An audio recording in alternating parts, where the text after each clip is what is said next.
A death row inmate had a crazy escape plan. Every day, he spent his time catching spiders in his cell. The small ones he kept in jars and fed him tiny mealworms, but the ones hidden inside the walls, he treated them with special care, even feeding a fat cockroach. The roach barely crawled in before it bolted back out in fear. The man grinned. His pet had grown strong. He dug through old books, desperate to learn more about spiders. But his strange obsession soon drew unwanted attention.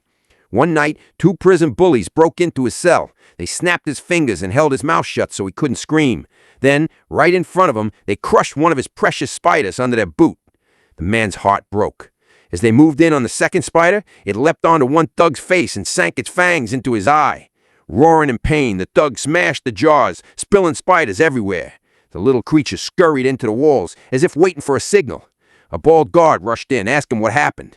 Before the man could speak, the thugs pinned the blame on him, claiming his spiders blinded the guy. The inmate wasn't punished, but losing his spider tore him apart. The next day, the warden issued a strict order. No rats, no roaches, no spiders, no pets of any kind. The man knew if he didn't act now, his escape would never happen. That night, he painted strange symbols across the floor and lay inside the circle, chanting nonstop.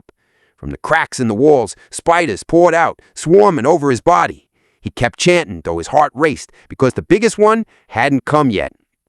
Finally, it emerged. A massive spider, half as wide as a man, crawled slowly. It loomed over him, its monstrous body making his skin crawl. The ritual reached its climax as he screamed into the night. When the bald guard came for his rounds, he found the cell empty, only a pile of prison clothes left behind. Suddenly, silk strands shot out, wrapping around his wrist. Another caught his arm. Before he realized what was happening, he was hoisted into the air. Terrified, he turned his head. A gigantic spider crept toward him like a hunter closing in on prey. Then he froze in horror. The spider's head was fused with the prisoner's face. The man had abandoned his human body and escaped in the wildest way imaginable by becoming one with the monster.